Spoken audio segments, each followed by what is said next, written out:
Ladies and gentlemen, welcome back to another photo critique.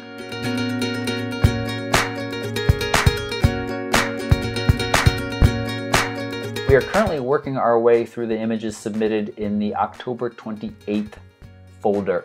There'll be a new submission sometime soon, but we do have a pile to get through. We're going to do our best so that it will not take the next 2 months. But with that said, I'm going to stop blabbing and tell you that my name is Toby.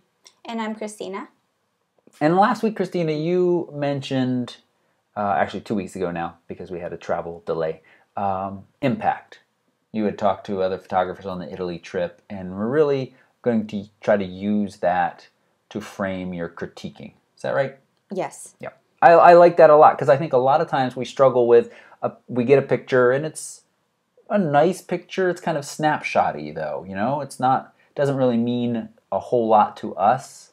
It might mean something to the person who took it because there's friends or family members in there, or a moment captured that means something to them. But for the rest of the world might not have so much impact. And I think that's a nice way to kind of separate some images from others. Yeah. So I'm going to borrow that as well and talk about that from time to time. But let's just dive right in and talk about our first picture. We've got an orange-headed thrush from Sashtha Prakesh. And I just want Sorry to about make your sure that, okay, see, yeah. we weren't looking at the full image. Okay.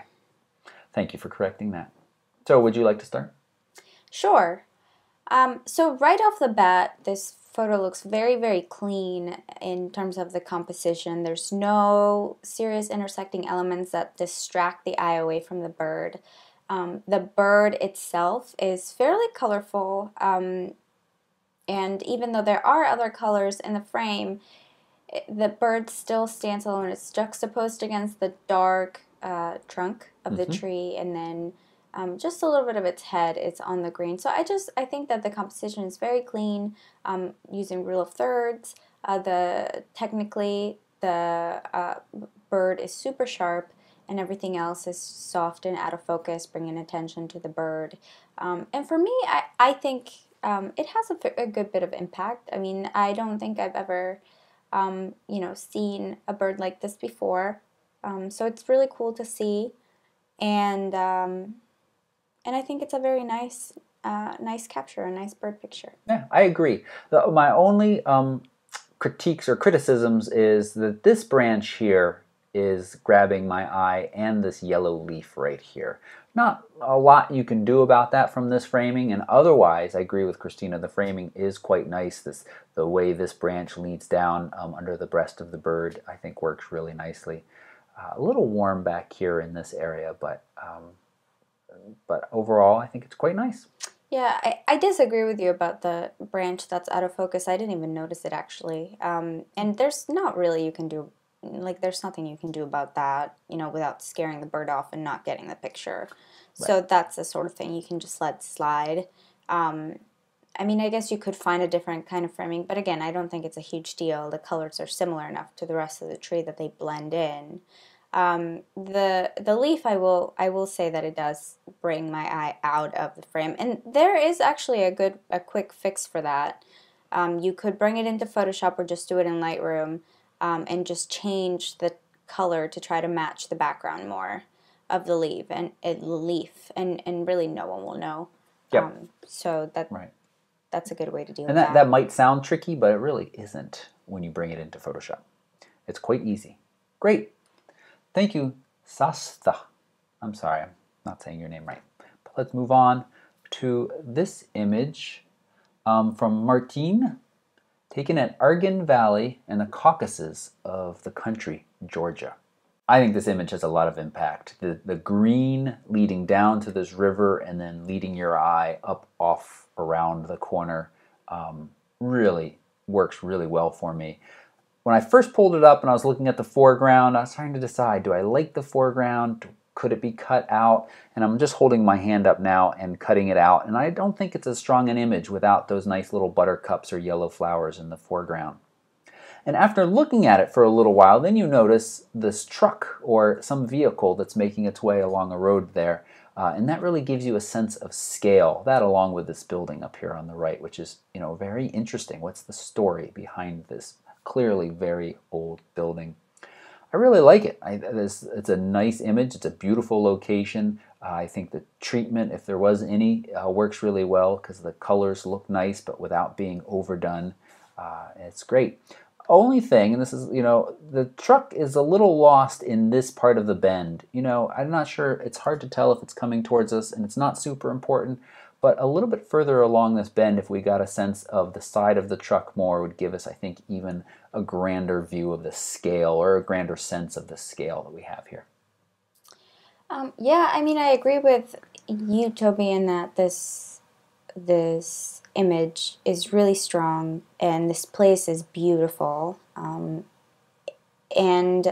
I will disagree with you about the buttercups. I think that if the photographer had moved up and over the buttercups, the picture would be cleaner and nicer. Well, you're cropping it, so so you guys you can't see this, but Toby was holding his arm over the buttercups, trying to like crop it just to see what it would look like.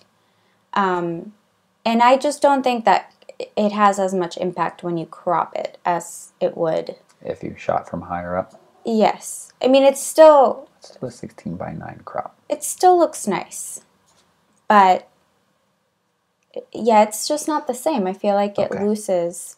So your suggestion is to shoot above the buttercups and down still, so that we had the full length of the river. So get closer to the buttercups and shoot over them if that's possible. So let's reset the crop here. And my second critique for this image is that I'm seeing lots of highlight or detail loss up here in these clouds. And to me, that's a pretty big deal. It's not like that doesn't happen to me or I don't do it from time to time. But I try to be very aware of not shooting at or not exposing the photograph in such a way that I clip highlights. And these highlights in particular are pretty important because they're sort of framing the photo. They're there to keep your eye coming back to the center, and you lose the detail there, and it's pretty visible. So what I would do is, if you can, I would try to bring some of those highlights back.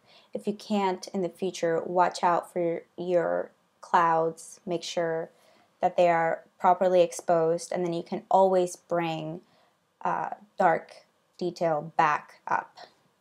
It's tricky. I mean, in kind of these wide range exposures and working with a JPEG here, not enough, you're right, that information is lost. An HDR could work, or as you suggested, underexposing a little bit to bring those details out as well. All right, thank you. Another really strong image, I think. Yeah, this is great. The horizon looks a little bit tilted to the right, tilted down to the right, so I might straighten that. Otherwise, it's really, really nicely balanced. It's a little blue. The color temperature is a little blue to me. I think it could be a little warmer, but that's really it. I don't have any more feedback for this photo. I like it as well. We do have, I'm not sure if you used the circular polarizer, and is that on my screen? Or yeah, okay, that's a dust spot on my screen, not on the picture. I'm not sure if you used the circular polarizer or not, but this definite gradient from very dark blue to brighter blue down here, it's a little too much. And if you use the circular polarizer, dial it back a little by rotating it so that it has a lesser effect. Or if you applied some type of gradient in Lightroom or Photoshop, I would also lessen that. It's just starting to look a little unnatural. But we've got great detail, and compared to the other image, beautiful detail in the clouds, and we still have good detail in the shadow areas as well. So the exposure is really nice. I'm a little less of like, what's the subject here? We have some really neat elements, this repeating line here, but then we just kind of have this space and then this very interesting vessel of some sort. I like that. It's interesting to me.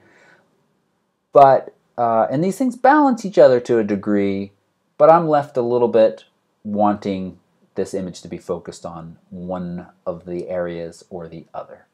That's what I think. So, otherwise, thank you very much. Another mountainous shot I'm sorry, the first one we didn't even look who that was, but this one is Lonely House on a Mountain Ridge from Loke Verhees. As far as impact or story goes, I think it's really interesting. I mean, what is this little shack that is really seems from this image to be perched right on this precipice and this razor sharp ridge? Where does this go? How do you get here? It's really neat. And then, of course, this view. I think you've done a nice job framing it. When I first looked at it, I thought, gosh, there's a lot of space above here, and I would like to have a little bit more of a leading line to the cabin to give me some kind of sense of that. But at the same time, I like the clouds up here, which gives me a feeling of we really are very high. So I'm torn. I'm of two minds about that. Yeah, I think the composition is perfect. I don't think that there's any need for any more leading lines that there already are. And I think that the clouds add a really interesting element to the photo as well.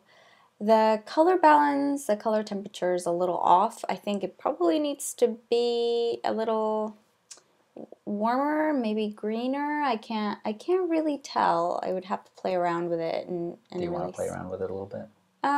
It's just really tough with a JPEG. Yeah. Yeah, I mean that looks about right, and actually it needed to be cooler, I guess. I love the perspective. I think it's, we're looking down at this ridge and this cabin, and then we've got the clouds, and we've got a lot of interest in the background, and it's all really nicely balanced and sort of structured in, what would you call it, like layers. Mm-hmm. There's layers, and it's really cool. The photo itself is a little bit flat for me. It does not have a lot of contrast, in my opinion. So I'm just going to add contrast until I think I am happy with. Picture, are we seeing the change? Yep, it's just fairly subtle on that. Yep. Yeah, so I'm going to add some black to add even more contrast. It's really subtle, wow. But to me, that just feels a little bit punchier and a little bit, just a little bit more interesting. You can see, went from that to that. Yep. I think that's an improvement.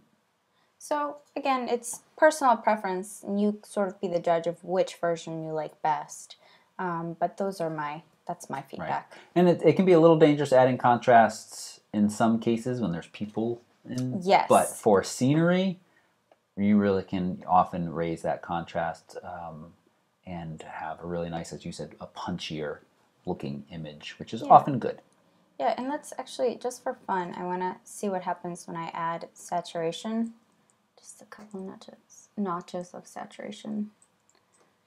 So the photo is just so much more vibrant now, and you still see the details, you still see everything. So. Mm-hmm. And this might be a good place to put in a tip of being able to manipulate the individual colors as well. So you've got the kind of yellow, and you could tilt the yellow more towards green. Right. So that you're not changing maybe the color of the whole image. We weren't here at the spot. The kind of yellowish grass looks a little bit realistic to me on mountaintops certain times of the year, I think. So I don't know how green you want to make it, but I think people would certainly identify with very green as well without overdoing it. Great. Beautiful spot. I'd like to see more from this spot. I'd like to visit this spot. Do we know exactly where it was?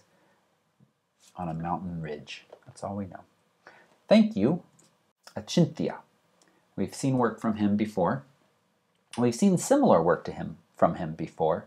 Definitely lives near some monkeys, or has been visiting monkeys that like to peer in your windows. A peeping monkey, as it will, versus a peeping Tom. Right. The rule about eyes in photos is, and we talked about this in the loon one 2 weeks ago, if there's a creature with eyes, most of the time we want to be with those eyes to be sharp in focus, and we want to be connecting with them. And this is perfect. They're sharp, and he is looking right at me. He's gazing into my soul. That's what that monkey is doing.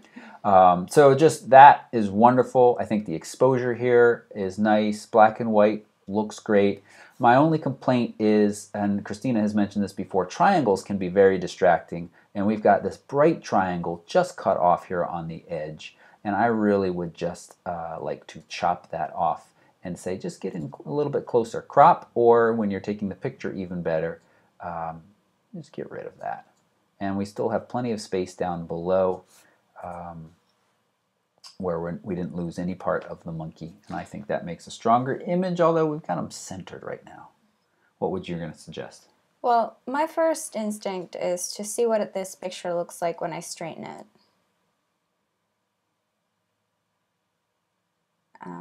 Now, this is always something I struggle with, straightening an image that was taken at an angle.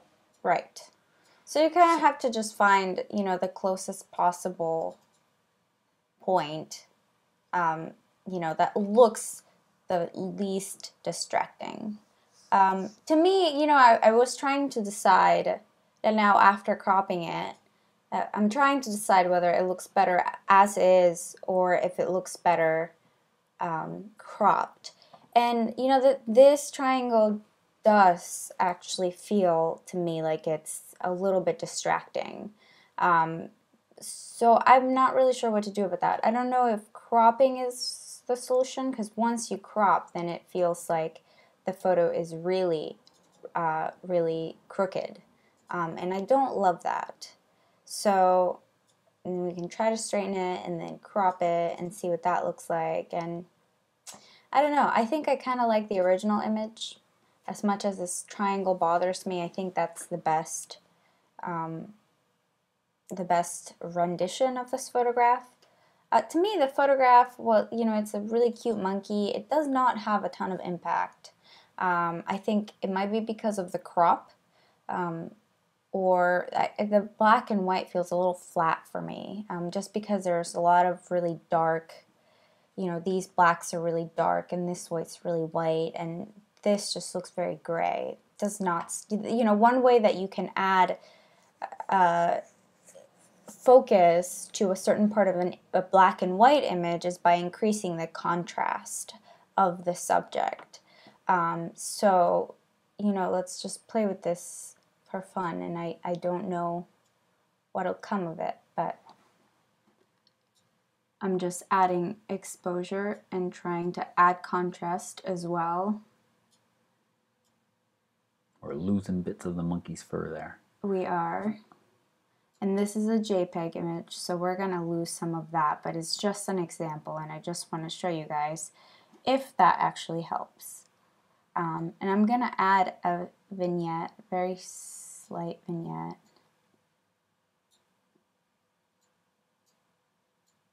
And what is the purpose of a vignette? The vignette sort of... Oops, my microphone came off.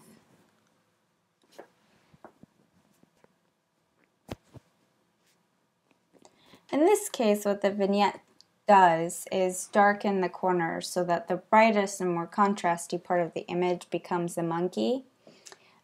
So that was sort of my goal. But, I'm not really liking this at all. I'm not liking this vignette, and I'm not liking this treatment that I applied. Even though it does add a little bit more contrast, I'm still not crazy about it. So just gonna leave it as is. And I mean, I think you're right about the eyes and the connection. There's great connection, but to me, it does not have a lot of impact, and I think it's because the composition isn't the strongest. Yeah. So you'd like to see it taken from a straighter on angle, but similar. Yeah, I mean, it can be tough because we don't know if this monkey was hanging out there for a while, or if you had time to really think about your composition. Right. But more over time, you're taking the nice cop approach now. It feels like, and I mean, yes, I know, but we want to say, where this image has room for improvement, whether or not it was an option at that time. In the future, it's things that you can be thinking about. Right. Yep. All right. So I mean, what the things that you were working on, I agree, and yeah, we're gonna move on. Thank you. So right away, this photo, I can't get over the fact that the horizon is really, really tilted to the right. It's really tilted to the right. And you know, it's a really, really cool place, and I love the exposure. The exposure is great, and the colors in the image are great. But it was composed in such a way that the moon, which to me is a big, big part of the image, it's an important part of the image, is right at the very top, and we're having a little bit of a slow Lightroom moment, but there it is. So we cropped it to straighten the horizon. To me, it still doesn't really feel that straight. We can see I'm using this line to kind of line up the horizon with the grid, and there it looks about straight. So let's just try to, and Lightroom's continuing to be slow, but we're just gonna wait, and yep, and I'm gonna line it up as high as I can to be able to get the moon, and it's cropped out. Part of the moon is cropped out, which is a big bummer to me. I wish that there would be more room above the moon so that this would be nicely framed. I mean, I get that you're trying to get the reflection of the moon, but you know, something like this would have been perfectly fine too. Let's try a narrow crop. Well, I think it's one of those cases where you walk up and there's this incredible scene of the moon rising over the Tetons, the stars, the beach, all of this stuff going on, and you want to capture all of it. But I think what Christina's about to do here and really kind of crop in from the bottom is fine, because that last bit right up to the shore really doesn't add anything. It's not that, yeah, it's not as interesting as and this. now we've got the mountains over there with the moon and just a little bit of the moon reflection, which actually is a perfect amount. And so I do think this is much nicer, minus the fact that we still have issues with the moon being partly off. The key to really great photographs, in my opinion, is, and I strongly do believe this, is simplicity. The simpler the photo is, and however the most simple you can make a photograph, no matter how many elements and how many things you're working with, the stronger of a photograph you're going to have. So, you know, if we go back to the last critique, I'm just going to go back real quick to, for example, this image, which has a ton of elements, but the person who took this photo totally simplified it using lines. So we have like this block right here and this block right here. If, you know, I'm having trouble even describing it, but it feels like a very simple image to me, even though there's a ton going on. So I get that there are cool elements that you see in certain images when you first approach a scene, but this really isn't as interesting to me as this. Like this reflection's really beautiful. This just kind of looks really long and you know, it's not that interesting to me. And if you've been able to frame the photo from here, then you would have had room to leave a lot more of the moon in, and you would have had, you know, a very strong image. And I guess what you know, what I'm trying to say is that even if you didn't get that image, or in the future, what I encourage you all to do is, when you first arrive at an image, at a scene that you want to photograph, take the first shot that you see right away, the whatever your first impression of the image is, of the place is, and then take another one, get a little bit closer, try to crop a few things out, and then see if you like it better. I think that, you know, with a little bit more thought and a little bit more, I don't know, just if you try a few different things, then you would have been able to arrive at this image on your own. And, you know, it's totally fine if you like the other reflection. I think that's great. But I don't love at all that there's hardly any room for the moon. Yep. And I think there's a potential for a really neat image right down here on the shore, completely separate without the mountains in the background. A long exposure and the rocks all lit by the moonlight might be neat as well. I agree with everything what Christina said. I've gotten a question, and I imagine I'm going to get more questions. You know, the moon isn't properly exposed here. There is no way that I know that you can get stars in the sky and a properly exposed moon. The exposure values for photographing a moon so that you can see its detail, its craters and things like that, is very similar to what you would shoot, you know, somebody in midday sun. like 250th of a second and f4 to f8 in that general range, depending on how bright it is. So anytime you see a properly exposed moon on a starry background, it is either taken from space or it is a composite. So just keep that in mind. But I think this image has a lot of really neat, strong elements, but agree completely with Christina. All right, thank you, Mark. And our last one we're going to do this evening, another one with a moon in it.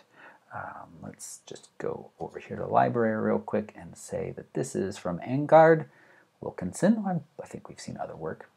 And I have some similar opinions here to the last one. This one feels like we've got a lot of space right up to where the moon is probably just off the frame, and I don't really feel that adds anything. I think the interesting bits are all of these lights and the lights reflected in the water down below, or trying to capture the moon above all of these lights. So either point the camera up higher and cut out more of the foreground, or point the camera down lower and a more panoramic type crop that will really focus in here.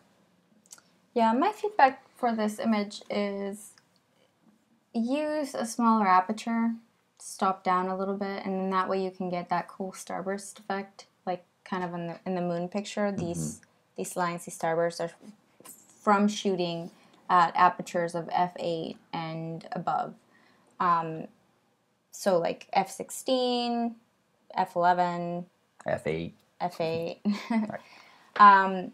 Yeah, and then you would get that cool starburst effect. And to me, the lights feel a little bit soft. It's also a lot tougher for the camera to, grab focus when it's not tough, but it's tough for it to keep everything in focus. And so it's unclear to me what is in focus and what I'm supposed to be looking at,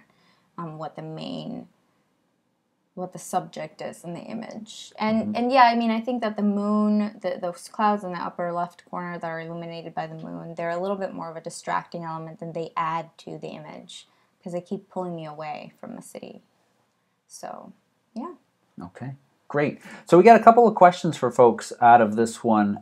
The first is, I'd like to know, how many people would love to see the pathway to this mountain cabin? Who here can identify, feels like it's a subject? Christina was very positive about this image, and I like a lot of elements of it, but feel like it is a little subjectless. And then, foreground element or not? Those are your questions. I'd love to hear your responses. Always enjoy reading those, even if we don't respond to all of them. Thank you so much for watching. Hit that thumbs up button to give us a quick thanks for our time. Goodbye. Goodbye.